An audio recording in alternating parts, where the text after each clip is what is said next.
Ya, makasih Mbak Rahma. Assalamualaikum warahmatullahi wabarakatuh. Alhamdulillahirrahmanirrahim. Allahumma sholli ala Sayyidina Muhammad. Memang setelah setahun lebih ya, pemerintahan Prabowo itu yang tadinya di awal pemerintahan itu setelah Pilpres kita berharap banyak kepada Prabowo sesuai dengan pidatonya di awal masa jabatan 20 Oktober itu sangat menjanjikan. Jadi harapan itu menjadi dasar kita untuk minimal kasih kesempatan lah untuk tidak mengatakan mendukung penuh begitu ya. Karena memang di awal itu kita juga sempat berkumpul dari petisi 100, dari FPP TNI, itu sudah ada yang menyatakan ya jangan kasih kesempatan atau kasih 3 bulan. Ada yang 1 tahun. Meskipun ini kan cuma pendirian sikap politik kita untuk kalau bicara itu akan terwujud itu hal lain ya. Tapi sikap politik kita itu okelah kasih dulu waktu. Tapi ada juga salah seorang purnawirawan itu sejak awal juga sudah tidak percaya begitu misalnya ya. Nah kita ini ada yang 3 bulan, 6 bulan, 1 tahun untuk kasih kesempatan.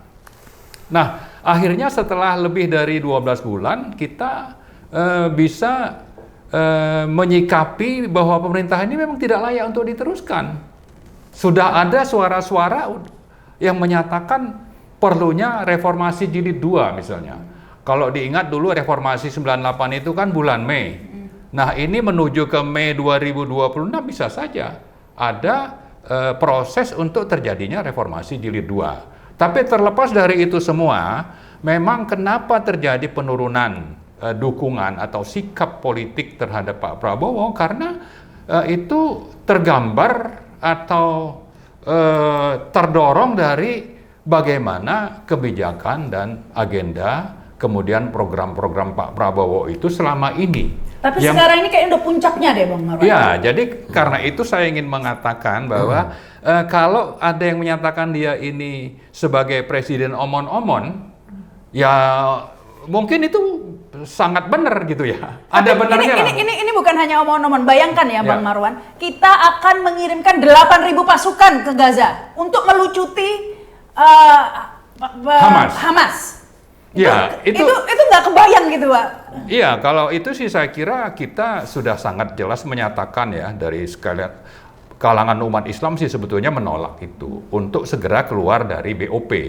Tapi kan Trump juga mengancam kalau sampai keluar ini ada ancamannya begitu. Tapi yang lebih penting tadi di samping omon-omon, pencitraan, tapi juga ada kepentingan untuk mendapatkan dukungan politik. Politik siapa? Politik Amerika terutama. Jadi untuk mendapat dukungan politik itu ya prinsip dijual, negara dijual, sikap politik dari umat Islam apakah di Indonesia atau secara global itu juga dijual atau Tapi mengapa Prabowo butuh dukungan politik Bang Marwan? Karena Malaysia aja sama-sama negara tetangga ini berani tuh nolak, nggak butuh itu dukungan politik. Kenapa nggak diapa-apain juga itu Malaysia menolak, nggak terus diculik kayak Venezuela? Politik ini kan juga ada kaitannya dengan aspek lain. Politik secara global oleh Amerika menurut pemahaman atau sikap saya adalah bahwa dengan politik itu kan nanti bisa merembet ke aspek-aspek lain, terutama ekonomi, keuangan dan sebagainya. Dan kita melihat bahwa pemerintahan ini sangat rapuh dari sisi ekonomi dan keuangan. Kenapa? Karena sudah terlalu banyak yang menyatakan bahwa kita misalnya ada syarat kalau ada defisit anggaran ya karena memang banyaknya utang itu tidak boleh melebihi dari 3% terhadap PDB. Ternyata itu sudah dilanggar. Tapi yang lebih penting kalau memang pemerintahan ini punya tekad yang baik dan sesuai dengan yang dipidatokan pada 20 Oktober 2024, maka bisa tergambar misalnya yang kita bisa lihat sehari-hari itu adalah kurs nilai tukar rupiah terhadap dolar. Itu seperti apa? Kan terus turun. Lalu yang terakhir itu adalah Bursa Efek Indonesia, ya. indeks sahamnya turun.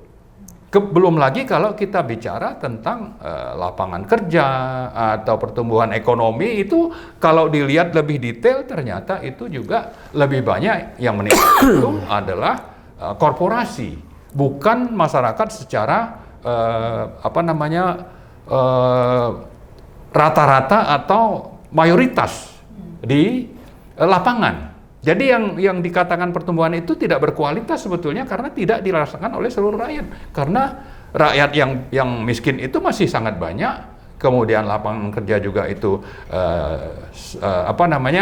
yang menganggur itu semakin banyak. Jadi karena itu sebetulnya ini pemerintahan bisa saja rawan. Oh, itu bedanya dengan Malaysia dan Vatikan dan lain. Karena kita terlalu banyak penyakitnya begitu ya. Terlalu banyak penyakit. Udah kritis kita ya. Nah, kalau nanti misalnya kan kita sudah baca misalnya bulan lalu itu atau berapa minggu yang lalu kan tentang adanya Morgan Stanley Capital Investment memberikan penilaian terhadap Bursa Efek Indonesia atau ada Moody tentang prospek ekonomi Indonesia yang itu menunjukkan ada masalah. Nah, ini kan dari Amerika, ya kan? Kalau seandainya nanti ini dipakai oleh Trump, kalau nanti Prabowo keluar dari BOP, ya ini pemikiran saya seperti itu ya, bisa saja salah. Tapi ini kan bisa menjadi ancaman. Nah, tapi sebaliknya dia perlu dukungan politik dan karena legitimasi dalam negeri pun sebenarnya lemah dari rakyat. Meskipun katanya sekian persen mendukung, tapi kan realnya sebenarnya dukungannya juga lemah mungkin kepada. Ya, terutama kan kalau berangkat dari hasil Pilpres itu ya mayoritas umat Islam itu lebih mendukung bukan Prabowo gitulah intinya. Nah, tapi karena sudah jadi presiden ya apa boleh buat? Versi KPU lah ya. Nah, kita mayoritas umat itu kan akhirnya mau nggak mau kan harus mendukung. Tapi kalau setelah sekian bulan memerintah hasilnya seperti ini, ya wajar saja mereka berbalik. Karena pada dasarnya di awal juga sudah tidak mendukung. Cuma terpaksa saja mendukung. Tapi dalam perjalanan misalnya banyak masalah, apalagi hal yang memang sangat melanggar prinsip konstitusi kita. Pembukaan Undang-Undang Dasar kita tentang Palestina misalnya. Itu kan sangat jelas pelanggarannya. Bagaimana bisa duduk sama-sama dengan penjajah, sementara pentolan penjajah ini, Netanyahu ini kan sebetulnya sudah menjadi buron oleh ICC untuk ditangkap. Kenapa? Karena ada kejahatan kemanusiaan, genosida. Dan kita juga mencatat sudah ada gencatan senjata, itu ratusan kali masih menyerang Gaza misalnya. Nah, presiden dan pemerintahan seperti ini dan didukung pula oleh Amerika, kok bisa yang namanya Prabowo yang setiap pidato itu selalu menyebut-nyebut tentang Pancasila dan Undang-Undang Dasar. Apalagi sebelum kepilih jadi presiden. Iya, duduk sama-sama dengan dua pemimpin yang punya kualitas seperti ini. Ini kan sangat memalukan. Ya, jadi karena itu kita sebetulnya saya kira kembali lagi menyatakan bahwa ini bulan puasa, kita ingatkan Pak Prabowo itu untuk cobalah bertobat, segeralah keluar dari BOP misalnya, lalu beresinlah yang namanya MBG. MBG ini harap dicatat, ya, kita bukan menolak 100%. Yang kita persoalkan adalah tata kelola, dan ini ingin dijalankan secara terburu-buru tanpa merujuk kepada bahwa kalau memang mau meningkatkan gizi, satu paket itu apa komposisi makanan yang akan dibagikan.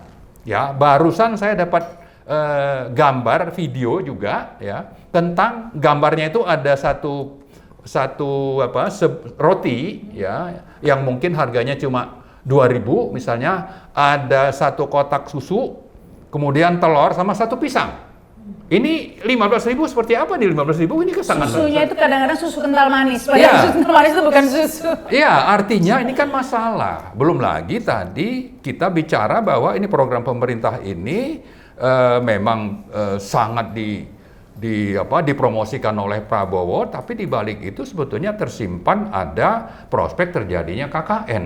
Yang mengelola itu banyak orang yang kaitannya dengan Gerindra, dengan polisi, dengan kroni-kroni atau yang sifatnya itu punya hubungan dekat dengan pemerintah dengan presiden.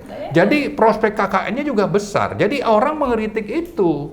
Orang mengkritik kualitas dari makanan, orang mengkritik tentang tata kelola, ya kan, yang selalu ini dikaitkan dengan KKN. Nah kalau seperti itu jangan dong orang yang mengkritik ini lalu dianggap oposisi, antek asing ya. Padahal Prabowo sendiri bekerja sama dengan asing. Atau ini melanggar HAM katanya. Ya, coba siapa yang menjadi penasehat si Prabowo itu waktu Pilpres dan sampai sekarang, waktu ketemu dengan pimpinan Bloomberg ya dari Amerika, itu yang mendampingi itu ada namanya si Lucen, orang Bukares misalnya.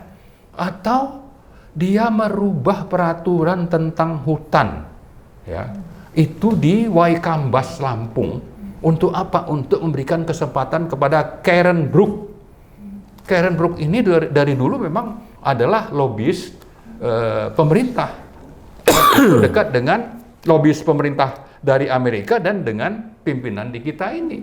Dia ingin buka bisnis tadi, wisata eksklusif atau wisata prima istilahnya ya, untuk misalnya melihat gajah di Waikambas sana, yang kalau rakyat biasa sebetulnya itu cukup bayar sekian puluh ribu, sudah bisa melihat. Nah ini dibuat eksklusif, dan itu nanti bisa ratusan ribu dolar per orang. Nah ini jadi bisnis, dan ini terus dilobi oleh si Karen Brook itu untuk apa? Untuk supaya ini bisa terlaksana bisnisnya, termasuk juga ada bisnis karbon, perdagangan karbon. Nah dua hal ini, gara-gara ini misalnya Prabowo harus merubah peraturan pemerintah yang tadinya itu nomor, kalau tidak salah nomor 110 2001 menjadi 85 2025. Baru saja itu orang asing itu. Pendampingnya juga orang asing itu gitu. Lalu juga merangkap mengangkat 2 direktur di Garuda. Orang asing. Ya, berdarah India dan ada juga yang dari bule di Garuda. Jadi yang asing ini sebetulnya, yang pro asing ini siapa? Ya kan? Kalau sampai merubah aturan untuk kepentingan mengakomodasi kepentingan asing, itu artinya ya pro asing itu ya Prabowo. Kalau sampai mengentertain kepentingan Israel dan juga Trump di BOP, dan kita yang mestinya punya prinsip sesuai konstitusi itu menolak tapi melunak, ya artinya ini memang berada di bawah kendali asing, terutama penjahat dunia yaitu Netanyahu yang didukung oleh Trump. Bagaimana bisa yang namanya kita mestinya negara bermartabat sesuai Pancasila dan Undang-Undang Dasar 45 itu kompromi dengan kejahatan seperti ini? Artinya apa? Yang sangat pro asing itu, asing yang jahat itu adalah Prabowo. Bagaimana ini? Ya kan? Nah, ini bulan puasa, saya berharap bahwa Indonesia melalui Pak Prabowo deklarasikanlah bahwa kita ini keluar dari BOP. Ya, itu satu hal. Kemudian kalau bicara antek asing atau orang mengkritik MBG, lihatlah masalahnya secara objektif, bahwa yang mengkritik itu bukan sembarang kritik tapi melihat fakta di lapangan. Termasuk juga bahwa kita mengkritik itu, kita punya APBN bermasalah, utang sudah terlalu besar, defisit semakin membesar, maka proyek MBG itu bisa dibuat efisien. Ya, dengan begitu nanti APBN juga tidak terbebani. Kenapa? Karena kita juga punya sektor lain yang harus dibiayai oleh APBN. Ya, termasuk subsidi untuk orang miskin, untuk energi dan sebagainya. Kita ini memang sudah benar-benar dikadalin lah ya sama Amerika, itu luar biasa. Bukan kita sebenarnya, Prabowo. Prabowo ya, karena memang di Amerika sana sebenarnya secara sudah babak belur ya membiayai perang Israel ini, dan banyak uang pajak Amerika ini digunakan justru untuk membiayai perang. Sudah banyak protes juga sebenarnya. Dan sekarang ini dialihkan begitu ya, dibagi-bagi, Indonesia suruh bayar, suruh patungan. Iya, iya. Nah, ya. Saya jadi teringat bahwa bulan Mei itu nanti tahun ini kan ada pemilu sela di Amerika untuk DPR-nya dan Senatnya. Kalau sampai partainya Trump, Republik itu kalah, bisa saja terjadi pemakzulan terhadap Trump. Nah, kalau sudah seperti itu, ya ini bisa menjadi pemicu juga. Kalau Trump dipecat misalnya, bagaimana dengan Prabowo? Ya kan, jangan sampai tadi yang kita sebut di awal itu soal reformasi jilid 2 terjadi di Indonesia, dan sebelum itu terjadi kita berharap Pak Prabowo itu mau introspeksi, mau mendengar orang yang mengkritik ini bukan sembarang kritik, tapi ini untuk kepentingan Indonesia. Termasuk misalnya Pak Prabowo itu suka mengulang-ulang tentang ini untuk rakyat, mau memberantas korupsi, bahwa sumber daya alam itu mau dikelola oleh pemerintah atau BUMN lewat Danantara misalnya. Ini banyak yang sebetulnya bisa segera diambil alih oleh Pak Prabowo. Misalnya kemarin saya ada kesempatan diskusi di channel podcast yang lain, saya menyebutkan ada 2 yang sangat strategis untuk dikuasai oleh Danantara atau BUMN. Yang pertama itu adalah sektor energi, di mana yang namanya Star Energy, konglomeratnya namanya Prayogo Pangestu, yang menurut konstitusi pasal 33 ini tidak benar kalau dia menguasai itu. Di tahun 2017 dikasih kesempatan oleh pemerintahan Jokowi untuk menguasai sahamnya karena Chevron yang mengelola PLTP ya, panas bumi itu ingin keluar dari Indonesia, dijual, dan itu mestinya dikelola oleh Pertamina atau PLN, tapi dikuasai oleh Star Energy milik Prayogo, dan ini melanggar konstitusi. Ini bisa segera diambil oleh Prabowo untuk dikelola oleh Danantara. Ada lagi yang lain, misalnya kita bicara di Kalimantan Timur, ada namanya Sungai Kahayan, panjangnya ribuan kilometer. Itu kalau dibuat bendungan di sepanjang sungai itu, potensi listriknya bisa sampai 10.000 megawatt. Ini SDA punya negara, tapi tidak ada satupun BUMN yang dapat konsesi mengelola. Yang ada itu konglomerat, termasuk dengan Cina misalnya. Belum lagi kalau kita bicara di sektor minerba. Jadi banyak hal yang sebetulnya mengoreksi kebijakan pemerintah masa lalu, merujuk konstitusi pasal 33, maka Danantara itu bisa menjadi alat bagi Prabowo untuk mengoreksi, sekaligus ini justru melakukan perbaikan. Ya, jadi lebih fokus ke sana mungkin lebih bagus dibanding MBG ini. Ya sudah, saya kira jalankan saja apa adanya sesuai dengan prinsip-prinsip pengelolaan yang sesuai dengan good corporate governance.